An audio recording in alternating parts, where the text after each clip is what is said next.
Hi there, this is Basement Mitzi, and today I'm going to do the unboxing for a Winkiza folding camping stove.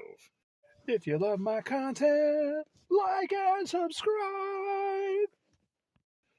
The retail price on this guy is $119.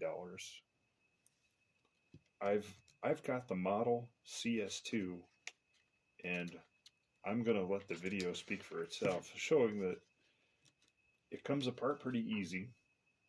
Setup isn't difficult. Getting it to actually go through and boil water is easy. Now, there are only a couple of things I don't like. Um, this stove is almost 9.5 pounds. It folds out and has a griddle, which I think that it's a real cool feature that it has a griddle. It would be great for RVing or overlanding or taking the quad out into the woods and wanting to cook for a bunch of your friends. What I don't like is the fact that it did not come with any kind of storage case or bag. So when you fold the stove back up and you want to store it, you've got a griddle and you've got the hose that goes to the propane tank laying around. It says right in the instruction manual, hey, you know, when you put this away, put the camping stove into the storage bag, put the baking tray and gas pipe in an inner pocket of the storage bag separately. Well, that'd be great if they actually gave you the bag. That's not real cool.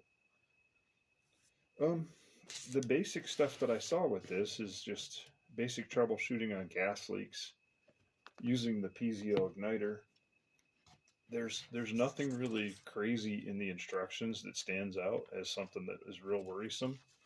And overall, I like the fact that it has a handle and rubberized feet on the bottom of the stove. I do like the fact that this thing boiled water relatively quick. I think it was a 8,000 BTU on full, which I ran. I ran it on full. I didn't cook, like hamburgers or anything on the griddle or bacon in my basement because that would be crazy. So all I did was make a hot cup of coffee, just add water and an instant coffee. Another thing the stove lacks is any kind of windbreak. So when you're using this, you're going to probably need to figure out a way to keep it out of the wind so it doesn't get blown out while you're working.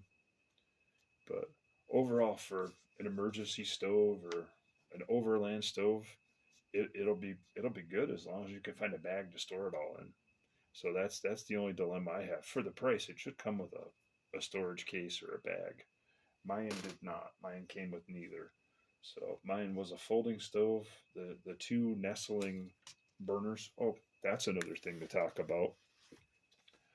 Just so we're aware of this, I have a little I usually cook on little canteen cups, and those nestling burners that you put your pans down on and put the griddle on are too small for the smaller canteen cups. So if you're just wanting to make a cup of coffee, this probably is going to give you grief when you go to put a cup, like a small cup on it.